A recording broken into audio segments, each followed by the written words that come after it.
नमस्कार दोस्तों, स्वागत है आपका स्मार्ट स्टडी राजस्थान के यूट्यूब चैनल पर। आज है 22 दिसंबर और 22 दिसंबर की जितनी भी महत्वपूर्ण राजस्थान करंट अफेयर्स बन रही है वो मैं आपके सामने इस क्लास में लेकर आया हूँ।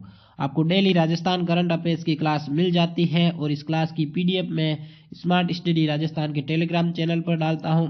पीडीएफ के साथ साथ जो भी एग्जाम रिलेटेड महत्वपूर्ण सूचना होती है, विज्ञप्ति आती है वो भी, और जो भी क्यूज होते हैं करंट अफेयर्स रिलेटेड, राजस्थान जी के रिलेटेड तथा कंप्यूटर हिंदी के क्यूज भी वहाँ पर मैं टेलीग्राम चैनल पर डालता हूँ।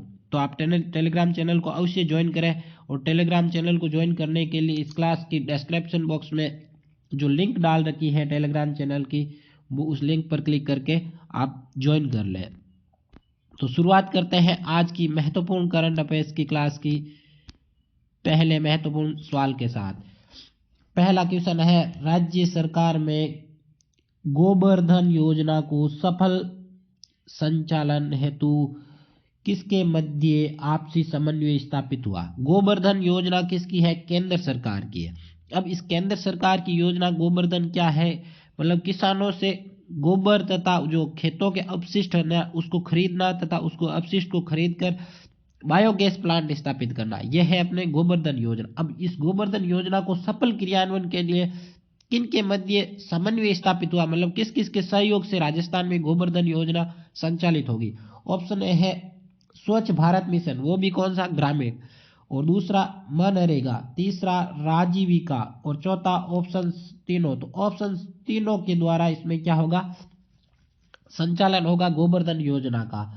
स्वच्छ भारत मिशन ग्रामीण केंद्र सरकार की योजना है। मनरेगा, मनरेगा भी केंद्र सरकार की और राज्य सरकार की दोनों की समन्वय से है ये भी योजना। और मनरेगा की शुरुआत 2 फरवरी 2006 को राजस्थान के अंदर हुई थी। कहाँ पर? उदयपुर के अंदर। और राजीविका जिसकी शुरुआत 2010 को हुई थी और इसकी ब्रांड एम्बेसडर है रूमा देवी, जो कहाँ की है? बाड़मेर की है। इसकी व्याख्या देखते हैं। राज्य में गोबर्धन योजना को सफल बनाने हेतु स्वच्छ भारत मिशन वे और क्या है? महात्मा गांधी स्वच्छ भारत मिशन कौन सा? ग्रामीण। वे महात्मा गांधी ग्रामीण रोजगार गारंटी योजना वे राजीविका के आपसी समन्वय से इसका क्या हुआ? समन्वय स्थापित हुआ इसके सफल संचालन हेतु। अब इसके अभी इस योजना के क्या है? तहत गोबर गैस प्लांट का मॉडल बनाया जाएगा और क्या किया जाएगा? राजीविका द्वारा ग्राम समूह के माध्यम से घर घर कचरा का क्या किया जाएगा? संग्रहण का मॉडल बनाया जाएगा, यह याद रखना। और क्या है? गोबर्धन योजना किसानों से गोबर व खेतों के अपशिष्ट खरीद खरीद कर क्या की जाती है? बायोगैस प्लांट स्थापित किया जाता है, यह है गोबर्धन योजना। इंपॉर्टेंट क्वेश्चन है, मोहनलाल सुखाड़िया विश्वविद्यालय उदयपुर के 30वें दीक्षांत समारोह में कुलाधिपति श्री कलराज मिश्र द्वारा डीलिट की उपाधि किसे डीलिट की उपाधि दी गई? जो राज्यपाल होता है राज्य का वो विश्वविद्यालय का कुलाधिपति भी होता है, ये तो हमें पता ही है, जो राज्यपाल में हम पढ़ते हैं। तो कुलाधिपति राज्यपाल कलराज मिश्र ने किसे डीलिट की उपाधि दी? डीलिट मतलब डॉक्टर ऑफ लिटरेचर की उपाधि दी। ऑप्शन ए है देवेंद्र झाझड़िया, ऑप्शन बी है लक्ष्यराज सिंह, ऑप्शन सी है अवनी लेखरा और ऑप्शन डी है ए तथा बी दोनों। तो ए तथा बी दोनों को डी लिट की उपाधि दी 30वें दीक्षांत समारोह में। देवेंद्र झाझड़िया कौन है? पैरा खिलाड़ी है, ज्वेलन थ्रो जो मतलब भाला फेंक खिलाड़ी है। और लक्ष्यराज सिंह कौन है? लक्ष्यराज सिंह जो मेवाड़ के जो राज परिवार का है, मतलब जैसे महाराणा प्रताप के राजवंश वंश का है एक जो मतलब राजकुमार है। अब इसकी व्याख्या देखते हैं। 20 20 दिसंबर 2022 को 20 दिसंबर 2022 को मोहनलाल सुखाड़िया विश्वविद्यालय जो कहाँ पर? उदयपुर में स्थित है, इसके 30वें दीक्षांत समारोह में आयोजित हुआ, जिसमें राज्यपाल और कुलाधिपति श्री कलराज मिश्र ने पैरा ओलंपिक खिलाड़ी देवेंद्र झाझड़िया को मानद ऑफ लिटरेचर यानी डी लिट की उपाधि, मानद doctor of literature D Litt की उपाधि प्रदान की। और लक्ष्यराज सिंह को भी इसके साथ साथ डी लिट की उपाधि प्रदान की। अब देवेंद्र झाझड़िया के बारे में स्मार्ट फैक्ट, वैसे मैंने आपके जो खेल खिलाड़ियों की एक क्लास तो अपलोड कर दी है, अब एक क्लास जो अपडेट हो करके एक दूसरी क्लास और अपडेट करके डालूंगा, जिसमें क्या होगी, जो नए खिलाड़ी अभी पदक जीते हैं या फिर चर्चा में है उन खिलाड़ियों को बारे में भी इसमें डाल दूंगा। तो जल्द आने वाली है वो क्लास पूरी देखना आप। तब तक इसमें क्या देवेंद्र जाजड़िया नाम आ गया है, तो स्मार्ट फैक्ट में हम थोड़ा देख लेते हैं। देवेंद्र जाजड़िया कहाँ का है, चूरू निवासी है। पैरा खिलाड़ी है, भाला फेंक। खेल कौन सा है, भाला फेंक, ठीक है। टोक्यो ओलंपिक में क्या जीता था, रजत पदक जीता था। और 2022 में पद्म भूषण दिया गया, और पद्म भूषण प्राप्त करने वाला देश का पहला पैरा खिलाड़ी है। और राज्य में चुनाव आयोग का ब्रांड एम्बेसडर है कौन, देवेंद्र जाजड़िया। नेक्स्ट क्वेश्चन, हाल ही में Vedanta pink city half marathon का आयोजन किया गया, इसके बारे में कौन सा कथन सत्य है। ऑप्शन ए है, राज्य सरकार ने कोई भूखा न सोए संकल्प पर आधारित थी ये, मतलब किस थीम पर आधारित थी ये दौड़ पूछा जा सकता है। तो ये हाफ मैराथन किस पर थी, कोई भूखा ना सोए संकल्प पर। और ऑप्शन बी है, 18 दिसंबर 2022 को सीएम अशोक गहलोत ने इसे हरी झंडी दिखाई। और इस हाफ मैराथन की शुरुआत अल्बर्ट हॉल से की गई। तो तीनों ऑप्शन, उपरोक्त तीनों ऑप्शन क्या है, सही है। अब इसकी व्याख्या देखते हैं।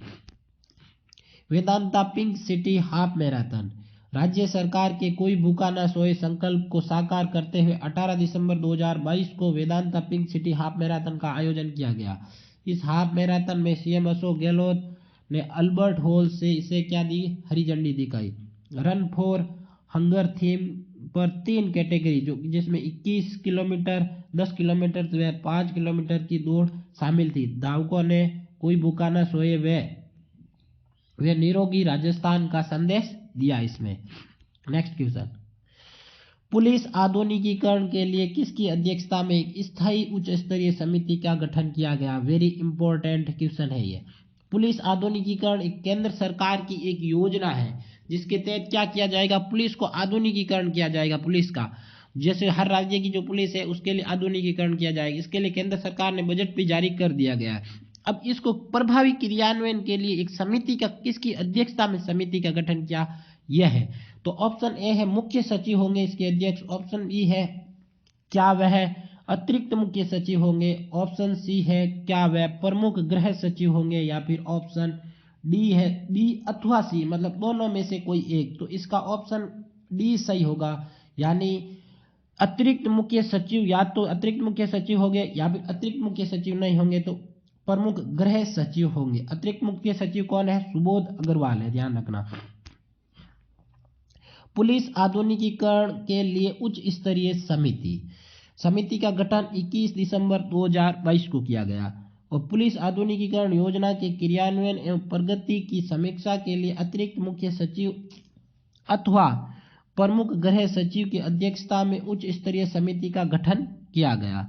अब समिति में कितने सदस्य हैं, 4 सदस्य तथा एक संयोजक है। संयोजक कौन, संयुक्त सचिव गृह पुलिस का संयुक्त सचिव इसका सदस्य हो, इसका संयोजक होगा। 4 होंगे इसके सदस्य, और इसके अध्यक्ष कौन होंगे, या तो अतिरिक्त मुख्य सचिव जो अभी कौन है, सुबोध अग्रवाल, या फिर मुख्य प्रमुख गृह सचिव, दोनों में से एक। और यह एक क्या होगी, स्थायी समिति होगी, याद रखना। और इसका प्रशासनिक विभाग कौन होगा, गृह विभाग इसका प्रशासनिक विभाग होगा। Next question, very very important question है ये। राजीव गांधी शहरी ओलंपिक खेलों में कितने खेलों को शामिल किया गया। ऑप्शन ए है 6, ऑप्शन बी है 7, ऑप्शन सी है 8 और ऑप्शन डी है 5। तो कितने खेलों को शामिल किया गया, 7 खेलों को शामिल किया गया। ग्रामीण ओलंपिक में कुल 6 खेल थे, शहरी ओलंपिक में 7 खेल है। देखते हैं इसकी व्याख्या। राजीव गांधी शहरी ओलंपिक खेलों की शुरुआत कब होगी, 26 जनवरी 2023 से होगी। 3 चरणों में होगा। पहला होगा नगर निकाय चरण, दूसरा होगा जिला स्तर और तीसरा होगा राज्य स्तर। 3 चरणों में हो गया। अब इसमें 7 खेल शामिल किए गए। खेलों को याद रखना हमें, यह महत्वपूर्ण है हमारे लिए। पहला है बास्केटबॉल, जो राज्य खेल है इसमें शामिल कर दिया गया है, उसमें शामिल नहीं था कि इसमें ग्रामीण ओलंपिक में। वॉलीबॉल, टेनिस बॉल, क्रिकेट ये भी था। खो खो इसमें बालिका वर्ग के लिए है, ये याद रखना हमें। वहां भी खो खो बालिका वर्ग के लिए ही था। शूटिंग था वो अपने किसके लिए था, शूटिंग था इनके लिए, अपने बालक वर्ग के लिए। कबड्डी, एक है फुटबॉल, इसमें फुटबॉल शामिल किया गया, वहाँ उसमें फुटबॉल नहीं था। और अगला है अपने एथलेटिक्स। एथलेटिक्स में कितने मीटर की दौड़ शामिल है? 100 मीटर, 200 मीटर तथा 400 मीटर, याद रखना ये इंपॉर्टेंट है। और उम्र की इसमें कोई बाध्यता नहीं है, उसमें भी कोई उम्र की बाध्यता नहीं थी। अब नेक्स्ट है, मैंने क्या कहा, डेली आपके लिए एक योजना लेकर आऊंगा। वैसे मैंने योजना की सारी क्लास, पूरी योजनाओं की क्लास अपलोड कर रखी है, लेकिन हर क्लास में साथ साथ में आपके एक योजना रिवीजन करवा रहा हूं। तो आज लेकर आया हूं मैं इंदिरा रसोई योजना। वेरी इंपॉर्टेंट है, हर दूसरे तीसरे एग्जाम में इसका बारे में पूछा जाता है। तो इसकी शुरुआत कब हुई थी? 20 अगस्त 2020 को। क्या है संकल्प, क्या है? कोई भूखा ना सोए। अब इसमें क्या है, शुरुआत में 358 रसोइयाँ थी, मतलब इनके रसोइयाँ एक गाड़ी में लगी हुई होती है, जिसके तहत वो घूमती है स्टेशन पर ज़्यादा, जैसे रेलवे स्टेशन हो गया, बस स्टेशन, जहाँ पर जो ऐसे लोग आते हैं जो मतलब खाना आसानी से नहीं मिलता उनको, उनके लिए। अब गरीबों को खाना देती है ये, मतलब 8 रुपये प्रति थाली के हिसाब से। तो शुरुआत में इसमें 358 रसोइयाँ थी पूरे राजस्थान में। 18 सितंबर 2022 को 512 रसोइयाँ जोड़ दी गई। कहाँ से जोड़ी गई थी? सोचती गेट जोधपुर से। तो पूरी कितनी हो गई? 358 प्लस 512, 870। अब वर्तमान में इसमें और शामिल कर दी, और टोटल कितनी चल रही है? 951 रसोइयाँ संचालित है वर्तमान में। बजट 2022-23 में कहा गया था कि इसको बढ़ाकर 1000 रसोइयाँ कर दी जाएगी।